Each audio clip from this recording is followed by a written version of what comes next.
여러분은 주로 언제 병원을 찾게 되시나요? 대부분 사람들은 통증이 생기면 약을 먹거나 병원을 찾습니다.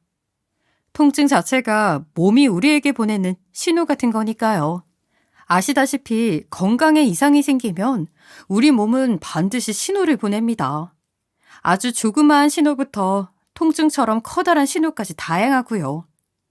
통증 말고도 근육의 떨림이나 피부의 색깔 변화도 그렇고 우리 몸에서 배출되는 소변이나 대변, 그리고 방귀까지 해도 몸에서 보내는 신호가 담겨 있습니다. 그걸 빨리 알아차려야 하고요. 이번에 알려드릴 내용은 몸이 보내는 수많은 신호들 중에 방귀에 대해 자세하게 알려드리려고 합니다.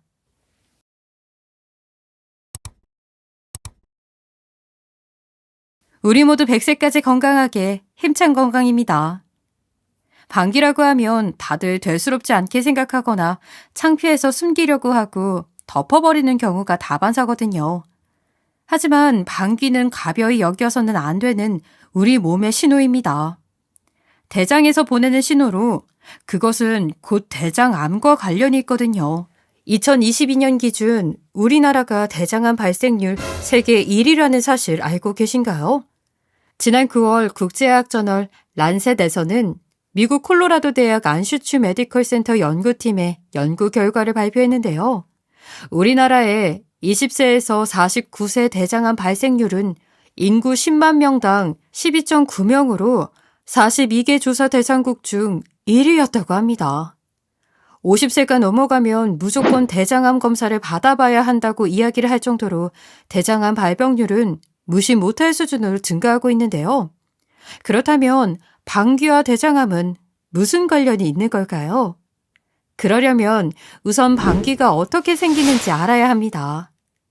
우리가 식사를 하거나 무엇인가를 섭취할 때 음식물뿐만 아니라 공기까지 함께 체내에 들어오게 되는데 그때 들어온 공기의 일부가 장으로 내려가기도 하고 섭취한 음식물이 소화기관을 거쳐 장으로 옮겨오면서 장 속에 있는 여러 세균이 남은 음식물을 분해하면서 가스가 생기게 됩니다.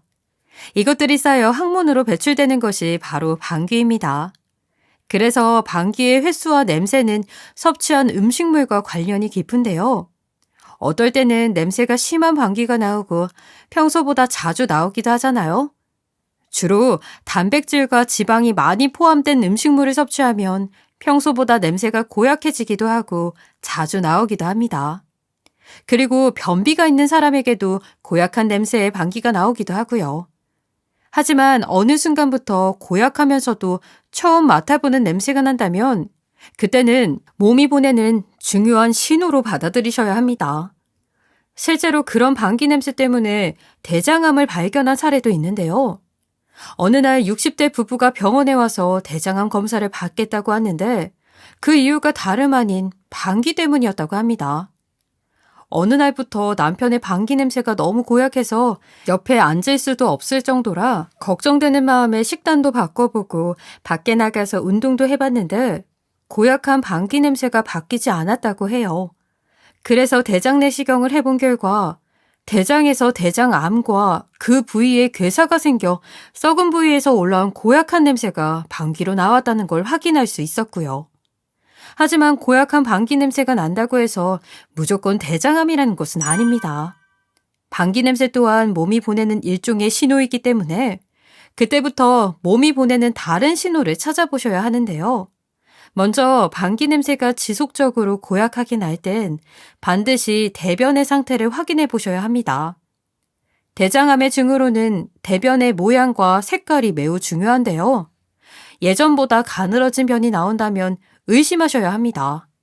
왜냐하면 대장 안에 악성 종양이 생겨 대장이 좁아지게 될 경우 나오는 변 역시 가늘어진 변이 나오게 되거든요.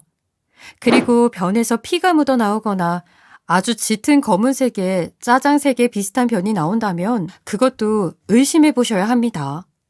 물론 혈변이 단순 치질일 경우도 있긴 하지만 변의 모양이 가늘어지고 배변 사이클이 바뀌는 등 화장실을 가는 횟수나 시간이 변했다면 병원에 가보셔야 합니다. 대장암을 흔히 선진국병이라고 하거든요. 우리나라 대장암 환자가 과거에 비해 계속해서 증가하는 이유도 마찬가지고요. 서구화된 식습관, 기름기 많은 육류 위주의 식사, 그리고 부족한 운동 시간과 잦은 음주와 흡연 역시 대장암을 유발하는 주 원인이죠. 그렇다면 대장암을 예방하려면 어떻게 해야 할까요? 우선 식습관을 바꾸셔야 합니다.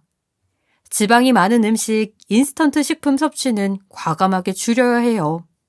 그런 기름진 음식들을 자주 섭취하게 되면 발암물질인 콜레스테롤과 담즙산이 평소보다 많이 분비되며 담즙산은 건강한 대장세포를 암세포로 변하게 하는 결정적인 역할을 합니다. 그리고 섬유소가 풍부한 음식을 먹는 것이 중요한데요.